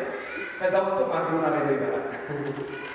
ወይ ደግሞ 3 ሰዓት 4 ሰዓት ተሰብስቦ ከመጸለይ ለምን ቅዳሜ 1 ሰዓት ብቻ ጸለይ? እግዚአብሔር ይመስገን ጌታ እኮ ረጅም ጸሎት አይፈልግም። መስራት ከፈለገ የ5 ደቂቃ ጸሎት እንኳን እግዚአብሔር በቂ ነው። ለምሳሌ የሚያወጣ ጥሩ ሰው ቢያወጣ እንዴ ጥሩ ነው ይላል ሁሉ ሰው። አያችሁ ነገሮችን ማቃለል ቀላል ነው። እኔ አሁን ይሄንን በአንድ ጣት ገብቼ መጣል እችላለሁ። ወደ ታች መሄድ ቀላል ነው ወገኖች። ከዛ ግን ወደ ላይ አምጥቶ እዚህ ማስቀመጥ ግን 2 ሰው ነው 3 ሰው ያስፈልገኝ ይሆናል። አያችሁ ገብቷችኋል የምለው ነገር? አያችሁ ስንፍና በቀላሉ ከአንዱ ወደ አንዱ መተላለፍ ይችላል። ድል ግን በጥቂት ሰዎች ታላቅ የሆነ ነገር ትልቅ የሆነ ፒክቸር ማየት፣ ሰፋ ያለ ነገር ማየት፣ አርቆ ማየት ግን ወገኖቼ በብዙ ሰው ሕይወት ውስጥ አይኖርም። ነገር ግን ከጥቂቶቹ የተነሳ ግን ድሉ ወደ ሌሎች ይተላለፋል። እግዚአብሔር ይመስገን። ጌታ ተባረከ። ወገኖቼ የድል ጌታ አለ። ኢየሱስ ክርስቶስ የድል ጌታ ነው። ስለዚህ እኛ የድል ጌታ ስላለ ዘወትር በድል እንሄዳለን፣ በድል እንወጣለን፣ በድል እንገባለን። የቱን ያህል ድምፅ ብኖር፣ የቱን ያህል የሚያስፈራ ድምፅ ብኖር አትፍሩ። አሜን አሜን። እንርሰዋል ሃሌሉያ። አትፍሩ ወገኖች።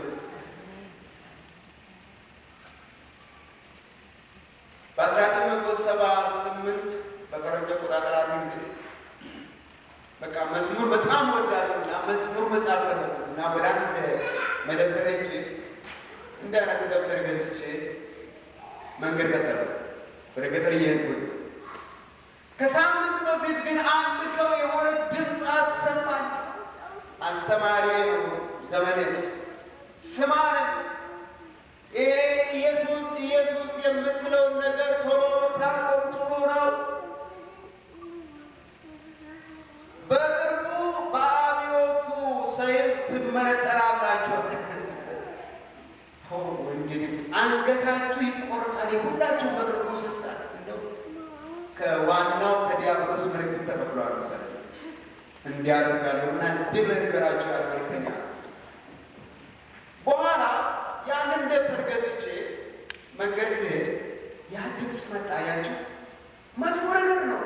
ለምትሰሙት ነገር ተጠንቀቁላል። እግዚአብሔር ቃል ወገኖች፣ አንድ ነገር ስትሰሙ ሁልጊዜ ከየት ነው የመጣ ነገር ጥያቄ ጠይቁ። አታስከራክሩ። በጌታ ስም ልለምናችሁ ወገኖች፣ ሐዋርያው ጳውሎስ ብዙ አብያተ ክርስቲያናትን በጌታ ፍቅር ለምናችኋለሁ እንደምላችሁ በጌታ ፍቅር ልለምናችሁ ላሳስባችሁ፣ አንድ ነገር ስትሰሙ ምንጩ ከየት ነው የሚል ጥያቄ ጠይቁ። በእግዚአብሔር ቤት ውስጥ ባለፈው ጊዜ ብያችኋለሁ፣ ስንዴ ያለው ያህል እንክርዳድም አለ። ጽድቅን የሚዘሩ ሰዎች አሉ፣ ያህል ኃጢአትን የሚዘሩ ሰዎች አሉ። ፍቅርን የሚዘሩ ሰዎች የሚኖሩትን ያህል ጥላቻን የሚዘሩ ሰዎች አሉ። ከየት እንደሚቀበሉ ልንገራችሁ። ከዲያብሎስ ይመጣል ወደ እነርሱ። ክርስቲያኖች አይደሉም፣ እኔ አላውቅም። አዳንም እኔ አላውቅም። መዳናቸው የሚያሳይ ፍሬያቸው ነው እንጂ ቃላቸው አለ። የምትሰሙት ነገር የሕይወታችሁ ዳይሬክሽን፣ የምትሰሙት ነገር የአገልግሎታችሁን አቅጣጫ ይወስናል። ወገኖች የምትሰሙት ነገር ይወስናችኋል። በምንም አይነት ኮንዲሽን ውስጥ የምትሰሙት ነገር በእናንተ ሕይወት ውስጥ የሚሰራ ነገር አለ። ይህ ጆሮ ወገኖች እግዚአብሔር የሰጠን መልካም የሆነው ነገር ሰምተን እንድንኖርበት። በዚህ የሚገባን ብዙ ነገር አለ። የእግዚአብሔር ቃል ሲናገር ዓይን ከማየት አይጠግብም፣ ጆሮም ደግሞ ከመስማት አይሞላም ብሎ ይናገር። የቱን ያህል ብትሰሙ በቃኝ አይልም። እድሜያችሁን በሙሉ በቀን 1 ሚሊዮን 1 ትሪሊየን ቢሊየን የፈለጋችሁትን ያህል ቃላት ብትሰሙ ጆሮ በቃኝ ሞልቶኛል ከዚህ በኋላ አልፈልግም አይላችሁ። ብዙ ነገር እየወረፈ ሊገባ ይችላል። እዚህ ውስጥ የሚገባው ነገር ግን በዚህ አይወጣም ወገኖቼ። እዚህ ውስጥ ይገባና ወደ ልባችሁ ውስጥ ይገባል። ስለ አንድ ሰው ነገር ሳታውቁ አንድ ሰው መጥቷችሁ ስለዛ ነገር ያ ሰው በእናንተ ላይ ያለውን አመለካከት ብነግራችሁ ስለዛ ሰው ከሰማችሁ በኋላ እዚህ ገባ ማሰብ ጀምራችሁ እዚህ መጣ ተለወጣችሁ። በዛ ሰው ላይ አለቀ። በዚህ በኩል ባይገባ ኖሮ በጤና ትኖሩ ነበር ወገኖች። አእምሯችሁም ልባችሁም ሁለንተናችሁም በጤና ይኖር ነበር። ይህ ብቻ አለ። ወደ ኃጢአት የሚመራ ነገር ብዙ ጊዜ በመስማት የሚመጣ ነገር፣ በማየት የሚመጣ ነገር። ስለዚህ ዓይን ከማየት አይጠግብም፣ ጆሮ ደግሞ ከመስማት አይሞላም። የምንሰማው ነገር ይወስናል። ስለዚህ በድል ለመኖር እንደ ድል በድል እንደምኖር ሰው እንድንወጣና እንድንገባ ያስፈልጋል። የእግዚአብሔር ቃል እኛ ክርስቲያኖች ድልን እንደምናደርግ በራእይ ምዕራፍ 12 ቁጥር 11 ላይ ሲመለከቱ ከበጉ ደምና ከምስክራቸው ቃል የተነሳ ድል ነሱ ብሎናል።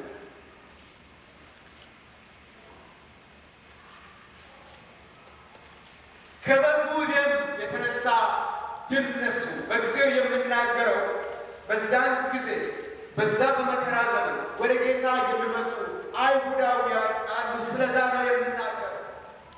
ታላቅ መከራ ነፍሳቸውን እስከ ሞት ድረስ እንኳን ያልወደዱ ከዚህ ከተከተሉት ጌታ የተነሳ ሕይወታቸውን አሳልፎ ለመስጠት ተዘጋጁ ነበሩ። ነገር ግን እነዛ ያንን ሁሉ ድል እንዴት አገኙ ብሎ ስናገር ከበጉ ደምና ከምስክራቸው ቃል የተነሳ ድል ነሱ ብሎ ነው የምናገር። ነገር ግን ለእኛ በዚህ ዘመን ላለ ነው የበጉ ደምና የምስክርነት ነገር ወገኖች የዛን ጊዜ የሚጀምር ሳይሆን አዲስ ኪዳን ከተጀመረበት ጊዜ ጀምሮ ምንም እንኳን ከመጀመሪያ ጀምሮ የእስራኤል ሕዝብ ከግብፅ ሀገር ነጻ ሲወጣ እንኳን በጠቦት ደም በመፍሰስ ቢሆንም በተለይ ንጹሕ የሆነ ደም የመዳን ደም የፈሰሰው የኢየሱስ ክርስቶስ ደም ወገኖቼ ክርስቲያኖች እንዲድኑበት ብቻ ሳይሆን ድልን እንዲያደርጉበት ነው የተሰጠን። እግዚአብሔር ይመስገን። ለዚህ ነው ኢየሱስ ክርስቶስ ደም ይዘ ከበጉ ደም የተነሳ ድል ነሱ ይላል። የበጉ ደም ምንድን ነው? ያዳነን ደም ነው። ስለዚህ ስለ ድነታችን መጥቶ ሊከሰን የሚችል አንዳችም ኃይል መኖር የለበትም። ድነናል። ነገር ግን አንዳንድ ጊዜ በሕይወታችን አንዳንድ ሁኔታ ውስጥ ማለፍ እንችላለን። እግዚአብሔርን ልንበድል ልናሳዝነው እንችላለን። ነገር ግን ለአንዴና ለመጨረሻ ጊዜ የዳንበት ደም የኢየሱስ ክርስቶስ ደም ነው። እግዚአብሔር ይመስገን። በዛ በበጉ ደም ስለታጠቡ በእግዚአብሔር ፊት ይታያሉ። ያ ደም ከኃጢአት ነፃ ያደረገ ደም፣ ያ ደም ከኩነኔ ነፃ ያወጣ ደም ነው። ያ ደም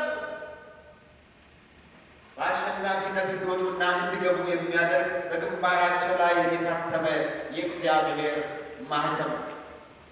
ያ ደም እሱ ብቻ ሳይሆን ጠላት ሊከሳችሁ ወደ እናንተ ሲመጣ የሚቆም ደም ነው፣ የሚሟገት ደም ነው። እግዚአብሔር ይመስገን። የእግዚአብሔር ቃል ስለ አቤል ስለፈሰሰው ስለ አቤል ደም ሲናገር ሞተው ሳለ እስካሁን ይናገራል፣ በመስዋዕቱ ይናገራል። ዕብራውያን ላይ ከአቤል ደም ይልቅ የሚናገር የኢየሱስ ክርስቶስ ደም ብሎ ይናገራል። የኢየሱስ ክርስቶስ ደም በየቀኑ ይናገራል ስለ ኃጢአት ይቅርታ መፍሰሱ። ስለዚህ የመጀመሪያው ነገር ጠላትን፣ ዲያብሎስን፣ ኃይላትን፣ ልዩ ልዩ ሁኔታዎች በዙሪያችን ቢከቡ በጌታ በኢየሱስ ክርስቶስ ደም የተነሳ የድል ሰዎች ድል እናደርጋለን። አሜን። አሸናፊዎች ነን። በወደደን በእርሱ ከአሸናፊዎች እንሆናለን ብሎ እግዚአብሔር ቃል እንበልጣለን ብሎ ይናገራል። ከደሙ እየተነሳ ከማንም ስራ ሳይሆን ከመስዋዕታችን ሳይሆን ከአገልግሎታችን የተነሳ ነገር ሳይሆን ከደሙ እየተነሳ ብቻ ኃጢአት እንኳን ስታደርጉ መላእክቶቹ እንኳን በእግዚአብሔር ፊት ንጹሐን ናቸው ብሎ እግዚአብሔር ቃል ስለምናገር የተግባር ኃጢአት አንዳንድ ጊዜ በሕይወታችን ሊከሰት ይችላል ሳናውቅ። አንዳንድ ጊዜ የማናውቀው ኃጢአት ከዓመታቶች በኋላ ጋር ሆኖ እናውቃለን፣ እንደ ኃጢአት የማይመስለን ነገር። ስለዚያም ስናገር ኢየሱስ ክርስቶስ አሁን ትኩስ እንደሆነ ስናገር በኃጢአታችን ብንናዘዝ ኃጢአታችን ሁሉ ይቅር ብለን ከአመፃም ሁሉ ሊያነጻን የታመነና ጻድቅ ነው። የልጁ የኢየሱስ ክርስቶስ ደም ከኃጢአት ሁሉ ያነጻል። ጌታ የተመሰገነ ይሁን። ትኩስ ነው። አሁንም ያነጻል። አሁንም ንጹሕ ያደርጋል። አሁንም የእግዚአብሔርን ፊት በድል ቆመን ያለመሸነፍ እግዚአብሔር አምላክ አንተን የሚያሰኝ ነገር ቢኖር ወገኖቼ በዛ ኃጢአት የተነሳ በየጊዜው ረፐንት እያደረግን በየጊዜው ንስሐ እየገባን ኃጢአታችን ተናዘን በደሙ በበጉ ደም የመንጻት እድል ስላለን ሁሉ ጊዜ በድል እንወጣለን። እግዚአብሔር ይመስገን። ከዚህ የተነሳ ሰይጣን ንስሐ በገባንበት ኃጢአት ሊከሰን አይችልም። አሜን ብላችሁ አሜን። እንደገና ልናገር። ከደሙ የተነሳ በደሙ ስለታጠባችሁ እግዚአብሔር በልጁ በኢየሱስ ክርስቶስ ደም ኃጢአታችን ይቅር ስላለ ከዛ ከጸሎት ስፍራ ከተነሳ በኋላ ሰይጣን ስለ ትናንትናው ወይ ደግሞ ስለ ቅድሙ ኃጢአታችን እየተከተለ ስማ ኃጢአትን እኮ ሰርተሃል፣ ስሜ ኃጢአትን እኮ ሰርተሻል ብሎ ሊከሰን አይችልም። እግዚአብሔር ይመስገን። እግዚአብሔር ሕዝብ ይህን እንዲያውቅ ያስፈልጋል። ይህንን እውነት እንድታውቅ ያስፈልጋል። በምንም አይነት መንገድ ሊከሰን አይችልም። መጥቶ የሚከስ ቢኖር ግን ሰይጣን ሆይ በሉ ዘወትራቸው አሜን። ሰይጣን ሆይ እግዚአብሔር ይገሥጽህ ይፋይ በኢየሱስ ክርስቶስ the case is dismissed አሜን። ኬሱ ዲስሚስ ተደርጓል። ኬሱ ተሰርዟል። ቅድም አለቀ። ስለዚህ shut your mouth አሜን። ስለዚህ አፍህን ዝጋ፣ ጸጥ በል፣ ነጽቻለሁ። አሜን ሃሌሉያ። እኔ እንደዚህ ነው ማለት ነው። በምንም አይነት መንገድ ስለ ትናንትና መጥቶ በሌላ ሊሰረጽን አይችልም። ያውቅ ኬዙ ተሰርዞ ምናልባት እኛው ራሳችን ሰይጣን ብቻ ተጠቀም። አንዳንዴ ይሄ ኮምፒውተር ዲሊት የማደርገው ነገር አለ። ጽፎ ያስቀምጣል። ስለዚህ በቃሉ ዲሊት ካላደረጋችሁ በቃሉ ካለመሳታችሁ በስተቀር የቀረ ዶሴ ይቀበላል። ስለዚህ እኛው ለራሳችን እናስታውሳለን። እና ጊዜ የዛን ጊዜ ወገኖች ቶሎ ወደ ቃሉ ሬፌር እንድናደርግ ያስፈልጋል። ቃሉ ምንድን ነው? ሰውን ሊያስታውሰው ይችላል። ያቺ እኮ እሱ እኮ ባለፈው ሳምንት እንዲያደረገ ሰምታል። ስለሱ ሰምተሻል። ስለሱ እንዴ ባለቀ ነገር ሰው እዛ ይደግማል። ሰው ሊያስታውስ ይችላል። እኛም ልናስታውስ እንችላለን። ሰይጣንም ደግሞ እንድናስታውስ ብዙ ጥረት ሊያደርግ ይችላል። እግዚአብሔር ግን አስታውሰው። አሜን። ችግራችን እዚህ ላይ አንዳንድ ጊዜ ከእግዚአብሔር ጋር ማንራምዶ እዚህ እንተራረባለን። እግዚአብሔር ሌላ አጀንዳ ስለታሰው እናንተ ሌላ ነገር ይዛችሁ ትችላላችሁ። ነፃ ሁኑ ወገኖች፣ ቢ ፍሪ። ነፃ ሁኑ ወገኖች። ስለማንም ሰው ነፃ ሁኑ። የማንም ሰው አጀንዳ አእምሯችሁን አይያዝ። አሜን ትላላችሁ። የማንም ሰው አጀንዳ፣ የማንም ሰው ኑሮ፣ የማንም ሰው ኃጢአት፣ የማንም ሰው አድራጎት ቦዘር አድርጋችሁ ስለ ራሳችሁ አስቡ። አሜን። ስለ ራሳችሁ አስቡ። በቃ ብዙ ጊዜ እግዚአብሔርን ከማየት አይናችን ሰው ላይ ትለዋል። ስናየው ስንጥልበት እኮ ጉድፍ ስላለ ጥሩ ሰው ላይ እኮ ብዙ ጥሩ ነገር እኮ ስፍራ ያለው ሁልጊዜ በዓለማችን የሚሰሙት ነገር መጥፎ ነገር ጥሩ ነገር ብዙ እኮ አይወራም። የማንም ነገር አእምሯችሁ አይያዙ ወገኖች። እናንተ ግን ኃጢአት ካደረጋችሁ ወይም ደግሞ በኢየሱስ ክርስቶስ ደም ስለታጠበ ከደሙ የተነሳ ሰይጣን በእኛ ላይ ሊሰለጥን አይችልም። ድል ነሺዎች ነን። የድል ጌታ ይሰራል። እግዚአብሔር ይመስገን። ከምስክራቸው ቃል የተነሳ ድል ነሱት። ቃል ከአፋችን የሚወጣ ነገር ምስክርነት ስለ ኢየሱስ ክርስቶስ ትንሣኤ፣ ስለ ኢየሱስ ክርስቶስ ጌትነት፣ ከሞት ስለመነሳቱ፣ በክብር ተመልሶ ስለመምጣቱ፣ እርሱ የሕይወታችን ጌታ ስለመሆኑ የምንናገረው ቃል ክፉም በሆነ ጊዜ መልካም ብቻ ሳይሆን አስቸጋሪም ጊዜ መልካም ጊዜም ባለማቋረጥ ምስክርነታችን ይዘን በቦታ መገኘታችን። ምስክር ሁል ጊዜ ያየውን ነገር ይናገራል። እውነተኛ ምስክር ያየውን ነገርና የሰማውን ነገር የምናገር ምስክር። የሐሰት ምስክሮች አሉ፣ በኢየሱስ ክርስቶስ ላይ ቆሞ የመሰከሩ። 3 ምስክሮች ቆሞ መሰከሩበት። በዚህ በኩል እስጢፋኖስን ደግሞ መስዋዕት ሆኖ የሞተበት ምክንያት 3 የውሸት ምስክሮች መጡና እንዲህ ብሎ ተናገረ ብሎ መሰከሩላት። ይሄ ብሎ ማድረግ አንችልም ወገኖች። አንዳንድ ጊዜ ምንም ነገር ማድረጋችሁ ባላደረጋችሁ ነገር ብትወነጀሉ፣ ባልሰራችሁ ነገር፣ ባላላችሁ ነገር ተብለሻል ተብሏል ተብሎ ቢነገር ምንም ነገር ማድረጋችሁ ስማችሁን የሚያጠፋ ሰው ካለ ከኋላ እየሮጣችሁ እባክህ ስምህን አታጥፋ እኔ ጥሩ ሰው ነኝ ብትሉ፣ ወይም ደግሞ ያ ሰው የኔ የእናንተን ስም በየቦታ ብለቀልን እያንዳንዱ ሰው ሄዳችሁ ቀረባችሁ እኔ እኮ ንጹሕ ነኝ ያ ሰው እኮ በሌላ ዝም ብሎ ነው የምናገረው ብትሉ የበለጠ ስማችሁን የምታጠፉ ትኖራላችሁ። የበለጠ ታጥፋላችሁ ስማችሁ። ነገር ግን ቆማችሁ እግዚአብሔርን ብትመለከቱ ግን ስለ እናንተ የሚዋጋው እግዚአብሔር ነው። ስለ እናንተ የሚዋጋው ወገኖች ሰው አይደለም፣ እናንተ አይደላችሁ። ስለ እናንተ የሚዋጋ እግዚአብሔር። አሁን ሰዎች በአንድ ወቅት ሕይወታችንን ምስክርነታችንን ለማጥፋት ይሞክሩ ይሆናል። አንድ ጊዜ አንዲት ሴት በአንድ መጋቢ ላይ ትልቅ ጥፋት አመጣች። ስሙን ልታጠፋ ፈለገች። እንደ ጠላት ታይ ነበርና እንደ ጠላት ስለምታይ ቤተ ክርስቲያን ውስጥ የሚገርም የሟርተኝነት መንፈስ እኮ አለ ቤተ ክርስቲያን ውስጥ። ሟርተኛ መንፈስ የእግዚአብሔርን አገልጋዮች መጥራት የማይወዱ በዓይናቸው ማየት የማይፈልጉ እነርሱ ሳይሆን ከበስተጀርባ ክፉ መንፈስ አለ ወገኖች። ይህቺ ሴት ስሙን ልታጠፋ ፈለገችና ብዙ ነገር ተናገረች። በተለይ አንድ ጊዜ አንድ ሴት በመንገድ ላይ ወድቆ ያገኛል። ያምጋል። ሴትዮዋ ታማ መሬት ላይ ስትንፈራፈር ስትወድቅ ሲመለከት መኪና እየነዳ ስለነበረ የእግዚአብሔር ሰው ስለሆነ ራራነት ቆመና ባስ ውስጥ አስገባ። የዛን ጊዜ አምቡላንስ ያልነበረበት ዘመን መኪና ውስጥ አስገባና ወደ ሆስፒታል እየሮጠ ወደ ሆስፒታል ስል መንገድ ላይ አንዲት ሴት ቆማለችና አየቻታችን ሴት መኪና ውስጥ ጉድ ነው። ለካ ሴትዮዋ በከተማ ውስጥ ካሉት ሴተኛ አዳሪ ከሚባሉ ሰዎች መካከል አንደኛዋ ናት። ከታመመችው ሴትዮዋ ወዲያውኑ ወደ ቤት ሄደችና ለሁሉም በላየችው ነገር ፓስተር እዛ ላይ እንትና ይዟት ሲሄድ አየሁ። አንደኛው ለአንደኛው ተናገረች። አትንገር ለአትንገር ተናገረ። አትንገር እያንዳንዱ ስናገር ትናገር አትንገር ለአትንገር አትንገር አስተላለፈች።